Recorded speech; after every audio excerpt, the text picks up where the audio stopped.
Ahora nos vamos a centrar exclusivamente en la pelvis de la mujer.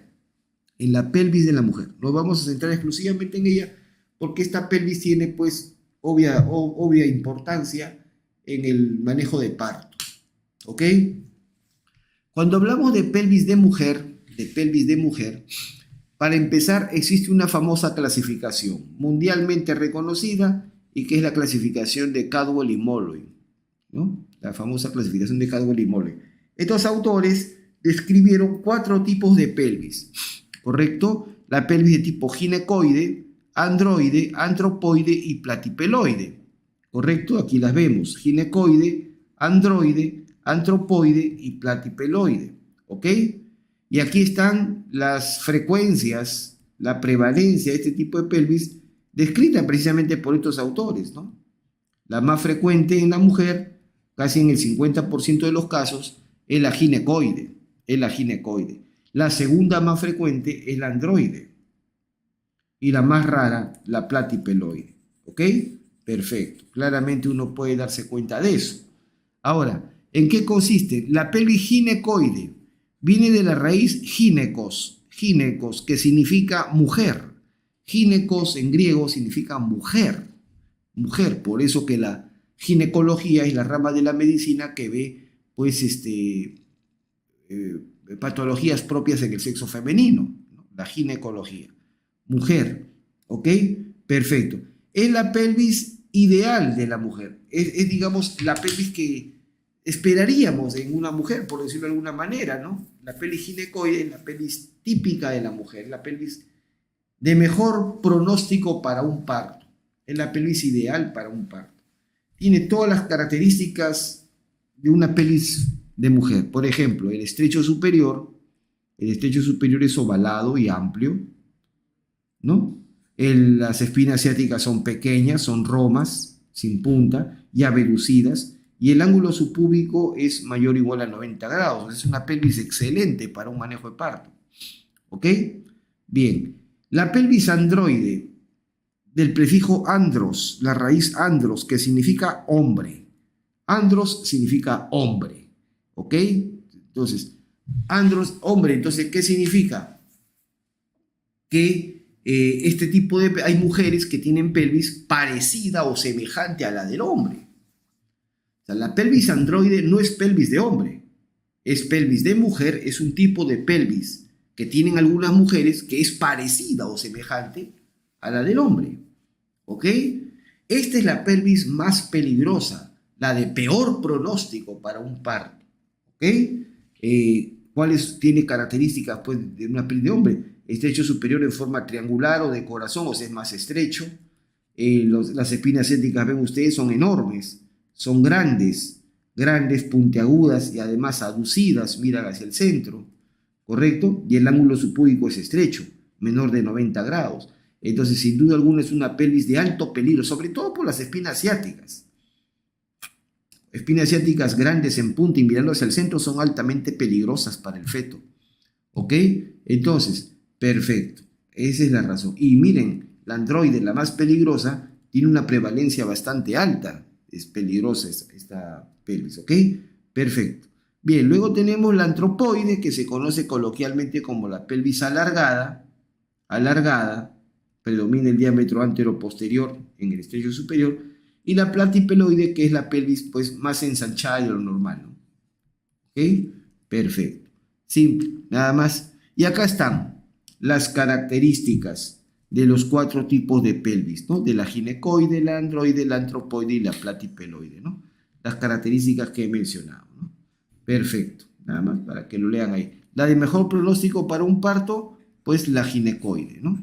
La ginecoide. Esta es la de mejor pronóstico. La de peor pronóstico, la más peligrosa, la androide. ¿Ok? Perfecto. Muy bien. Y ahora nos vamos a centrar exclusivamente en pelvis ginecoide, que es la más común, la más frecuente en las mujeres. Y todos los valores o medidas que demos son de pelvis ginecoide específicamente. ¿Ok? Bien. En la pelvis ginecoide, no olvidar que nosotros tenemos en la pelvis, este es un hemipelvis derecha. Vamos a ver aquí que de aquí para arriba, ¿se acuerdan ustedes? De aquí para arriba, esto es la pelvis mayor.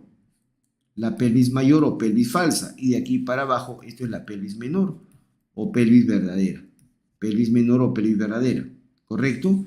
Bien. Nosotros vamos a ver a nivel de la pelvis menor, a nivel de la pelvis verdadera, vamos a ver la presencia de tres zonas que se conocen como los estrechos. Un estrecho superior, un estrecho medio y un estrecho inferior. Los tres estrechos que se ven en la pelvis verdadera. Los tres estrechos. El estrecho superior, ¿ok? El estrecho superior, que en obstetricia se le llama la entrada pélvica. La entrada a la pelvis verdadera. El estrecho medio y el estrecho inferior. ¿Ok? Perfecto. El estrecho superior, como lo dije hace un rato, el estrecho superior pasa por una serie de componentes, pasa por una serie de elementos. ¿Cuáles son los componentes del estrecho superior? Lo había dicho hace un rato, ahí está escrito. Tenemos atrás el promontorio sacro, a los lados los márgenes de las alas del sacro, luego tenemos las articulaciones sacroiliacas, luego tenemos las líneas arqueadas o innominadas, las eminencias iliopubianas o eminencias pectíneas, las líneas pectíneas, los tubérculos del pubis o espinas del pubis y el borde superior de la sínfisis del pubis. ¿Ok? Entonces, nada más, esos son los componentes del estrecho superior. Por todos esos elementos pasa el estrecho superior de la pelvis. ¿Ok? Perfecto. Hablando de este estrecho superior, de la pelvis, vamos a observar en él una serie de diámetros, ¿ok? Van a haber diámetros anteroposteriores, van a haber diámetros transversales y van a haber diámetros oblicuos, ¿correcto? En el estrecho superior. Los diámetros anteroposteriores en el estrecho superior tienen un nombre especial. Se les llama conjugados. Los conjugados en obstetricia son los diámetros anteroposteriores del estrecho superior. ¿Ok? Son los conjugados. Perfecto. Aquí vemos nosotros. Empezamos con el estrecho superior.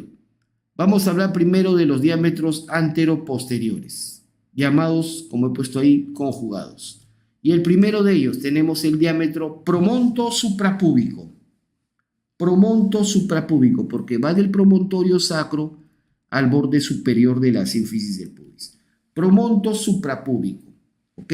Llamado también conjugado anatómico. Ahí está escrito, conjugado anatómico. Promonto suprapúbico o conjugado anatómico, ¿ok? Su valor normal, su medida normal en una peliginecoide, 11 centímetros. ¿Ok? Bien. Luego tenemos el promonto retropúbico, el diámetro promonto retropúbico o llamado conjugado obstétrico. Su valor normal en una peliginecoide es 10.5 centímetros. Y el tercero, promonto subpúbico, conocido también como el conjugado diagonal. Su valor normal en una peliginecoide es 12 centímetros, aunque algunos autores dicen 12.5. ¿Ok? De 12 a 12.5. Esos son entonces los diámetros anteroposteriores del estrecho superior. ¿Ok? Conjugado anatómico, conjugado obstétrico, conjugado diagonal. Sin duda alguna, el más importante es el más pequeño, el conjugado obstétrico, ¿ok? Cuyo valor es 10.5 centímetros. Nada más. Perfecto. Luego vamos a tener también diámetros transversales o diámetros horizontales. Tenemos un diámetro transverso máximo o transverso anatómico, ¿correcto? Cuyo valor es 13.5 centímetros. Y un transverso mediano o transverso útil, cuyo valor es 1 centímetro menos, o sea, 12.5. Perfecto. Y luego vamos a tener los diámetros oblicuos. El diámetro oblicuo izquierdo es el que va de la eminencia iliopubiana izquierda hacia la articulación sacroiliaca derecha. Y el diámetro oblicuo derecho es el que va de la eminencia iliopubiana derecha a la articulación sacroiliaca izquierda. O sea que ¿quién determina a qué lado pertenece el diámetro oblicuo? La eminencia iliopubiana. ¿Ok? Simple. El diámetro oblicuo izquierdo mide más o menos 12.5 centímetros, mientras que el derecho mide 12 aproximadamente. Perfecto. Nada más. Bien, ya hemos visto el estrecho superior. El estrecho medio. Como habíamos visto hace un momento, el estrecho medio es este plano que uno ve acá, que va del borde inferior de la sínfisis del pubis hacia la vértebra S4. Hacia la vértebra S4. Así va el estrecho medio. Del borde inferior de la sínfisis del pubis hacia la cara anterior de la vértebra S4. Lo característico, lo importante del estrecho medio es que el estrecho medio pasa por las espinas ciáticas. Eso es lo más importante. Pasa por las espinas ciáticas. Esa es la importancia que tiene el estrecho medio. ¿Ok? Muy bien. Entonces, el estrecho medio, como he puesto ahí, tiene forma circular y en todo círculo los diámetros son iguales. Así que todos sus diámetros, antero, posterior, transversal, oblicuos, miden 12 centímetros. Pero, aparte, vamos a tener en ese mismo estrecho el diámetro biciático. El diámetro biciático, que es el diámetro que une las espinas ciáticas.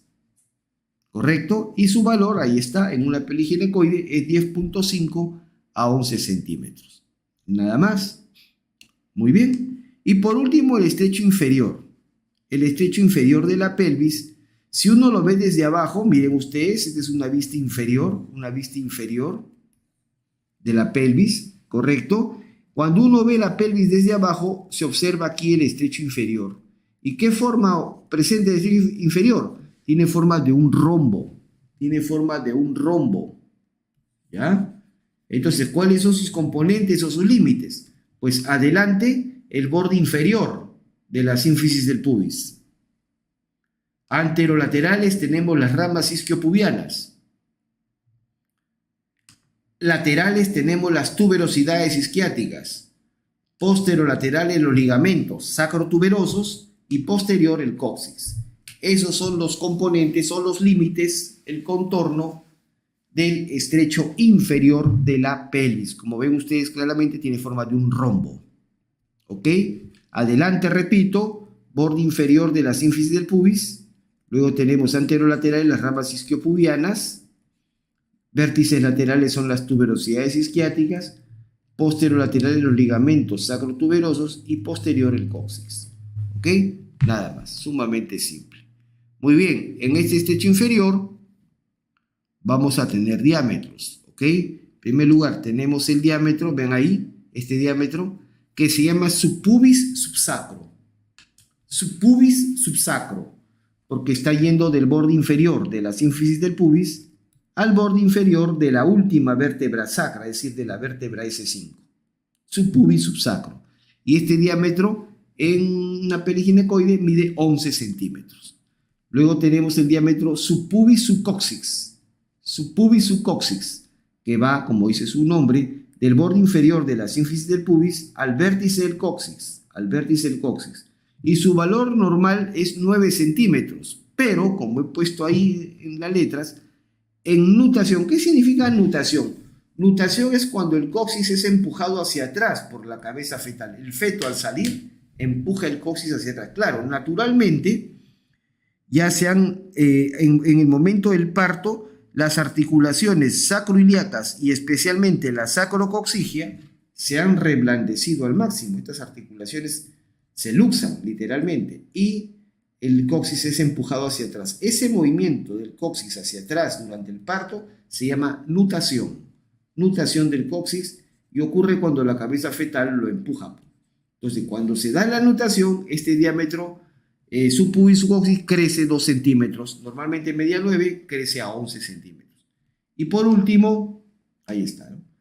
Muy bien. Y por último tenemos este diámetro que une las tuberosidades isquiáticas y por eso se llama diámetro biisquiático, ¿correcto?